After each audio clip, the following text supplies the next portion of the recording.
এই নির্বাচনে আপনার ভোটার কেন্দ্র কোথায়, ভোটার নাম্বার কত, ভোটার সিরিয়াল নাম্বার কত, কোন কেন্দ্রে আপনি ভোটার, কোন কেন্দ্রে যে আপনাকে ভোট দিতে হবে সবকিছু জানতে পারবেন আজকে আমাদের পুরো ভিডিও জুড়ে আমাদের সঙ্গে থাকলে।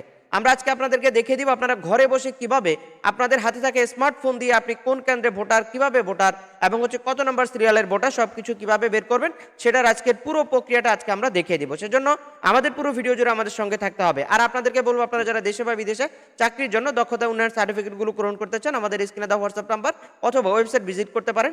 আমাদের ওয়েবসাইটে প্রচুর পরিমাণে কোর্স দেওয়া আছে, কোর্সগুলো করে আপনারা খুব সহজে অনলাইন ভেরিফাইড সার্টিফিকেটগুলো গ্রহণ করতে পারেন। তো আমরা চলে যাব আজকে নির্বাচনের তথ্য বের করার মূল ভিডিওতে।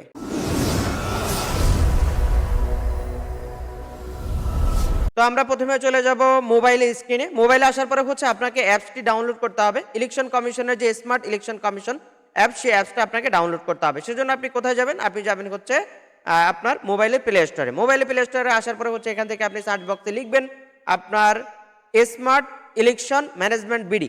আপনি এটা লিখে সার্চ করে সাথে সাথে ইনস্টলে ক্লিক করবেন। আপনি দেখতে পাচ্ছেন ইনস্টলিং অপশন ডাউনলোড হবে, প্লাস ইনস্টল হতে যতটুকু সময় নেয় আপনি সেই সময়টুকু অপেক্ষা করতে হবে। তো আমরা ওপেন করে নিব সাথে সাথে আমাদের অ্যাপসটি। এখানে লেখা আছে স্মার্ট নির্বাচন ব্যবস্থাপনা বাংলাদেশ। আপনি যদি ইংরেজিতে ভার্সনটা নিতে চান আপনি ইংলিশে ক্লিক করবেন, আর যদি আপনি বাংলায় ভার্সনটা ব্যবহার করতে চান বাংলা ক্লিক করবেন। বাংলা ক্লিক করার সাথে সাথে আমাদেরকে পরের ধাপে নিয়ে যাবে। এখানে আসার পর আমরা দেখতে পাচ্ছি ত্রয়োদশ জাতীয় সংসদ নির্বাচন। জাতীয় সংসদ নির্বাচনে আপনি এখান থেকে তথ্য বের করতে পারবেন। এখানে আপনি ক্লিক করবেন ত্রয়োদশ জাতীয় সংসদ নির্বাচন, এই অপশন আপনারা ক্লিক করে দিবেন। ক্লিক করার সাথে সাথে আপনাকে এই বক্সে নিয়ে আসবে, আপনি এই নির্বাচনের ভোটার কিনা যাচাই করুন। তা আপনি এই জায়গাটাতে ক্লিক করবেন। এখানে ক্লিক করার সাথে সাথে আপনাকে এখানে নিয়ে আসবে। যাদের এনআইডি কার্ড 10 সংখ্যার আপনারা 10 সংখ্যা লিখবেন, যাদের এনআইডি কার্ড 17 সংখ্যার সেটাও লিখবেন, আর যাদের এনআইডি কার্ড 13 সংখ্যার তারা 13 সংখ্যার সাথে আপনার জন্ম সালটা প্রথমে যুক্ত করে নেবেন। প্রথমে যুক্ত করে নিয়ে তারপরে আপনার 17 সংখ্যা হয়ে যাবে। এরপর আপনি জন্ম তারিখটা দিবেন। জন্ম তারিখটা দেওয়ার পরে আমরা নিচে দেখতে পাচ্ছি সার্চ বক্স, এই সার্চের মধ্যে আমরা ক্লিক করব। তো আমরা জন্ম তারিখ দিয়ে সার্চ অপশনে ক্লিক করলাম, সাথে সাথে আমাদেরকে এখানে নিয়ে আসবে। আমরা দেখতে পাচ্ছি আপনার ভোটার নং, তারপরে আপনার ভোটার ভোটিং ক্রমিক নাম্বার, তারপরে আপনার কেন্দ্র, আপনি কোন কেন্দ্রে পড়েছেন এবং কেন্দ্রের ঠিকানা, আপনার কেন্দ্রের ঠিকানাটা এখানে থাকবে। এবং আপনি যদি স্ক্রল করে একটু নিচের দিকে চলে আসেন আপনি দেখতে পাবেন আপনার কেন্দ্রের ছবি এখানে দেওয়া আছে। প্রত্যেকটা কেন্দ্রে কিন্তু ছবি দেওয়া আছে এবং আপনাদেরকে বলি প্রত্যেকটা কেন্দ্রে কিন্তু সিসি ক্যামেরা দ্বারা নিয়ন্ত্রিত থাকবে। সেই সূত্রে আপনারা আপনাদের কেন্দ্রে নিশ্চিত হয়ে এবং নির্বিঘ্নে ভোটগুলো প্রদান করতে পারবেন।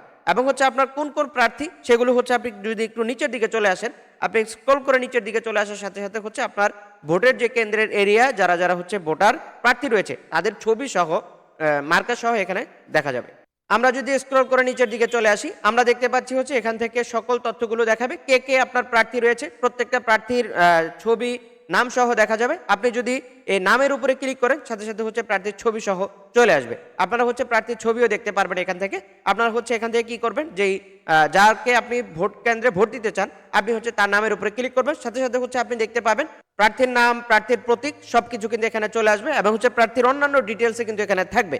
তো আপনারা যারা এভাবে ভোটার তথ্যগুলো নিজের ভোটার তথ্য নিজে বাসায় বসে জানতে চান আপনারা এই প্রক্রিয়াটা ফলো করতে পারেন। তো আপনাদেরকে বলবো আপনারা যারা আমাদের চ্যানেলে নতুন অবশ্যই আমাদের চ্যানেলটিকে সাবস্ক্রাইব করতে হবে, আর যারা অলরেডি করেছেন আপনাদেরকে ধন্যবাদ জানিয়ে আমরা আজকের মতো বিদায় নিব। তবে ভিডিও শেষ করার আগে আপনাদেরকে বলবো আপনারা যারা দেশে বা বিদেশে চাকরির জন্য দক্ষতা উন্নয়ন সার্টিফিকেটগুলো গ্রহণ করতে চান আমাদের স্ক্রিনে দেওয়া হোয়াটসঅ্যাপ নাম্বার অথবা আমাদের ওয়েবসাইট ভিজিট করতে পারেন। প্রচুর পরিমাণে কোর্স সেখানে দেওয়া আছে, কোর্সগুলো করে আপনারা খুব সহজে অনলাইন ভেরিফাইড সার্টিফিকেটগুলো গ্রহণ করতে পারেন। আজকের মতো বিদায় নিচ্ছি, দেখা হচ্ছে আমাদের পরবর্তী কোনো আপডেট ভিডিওতে। আসসালামু আলাইকুম।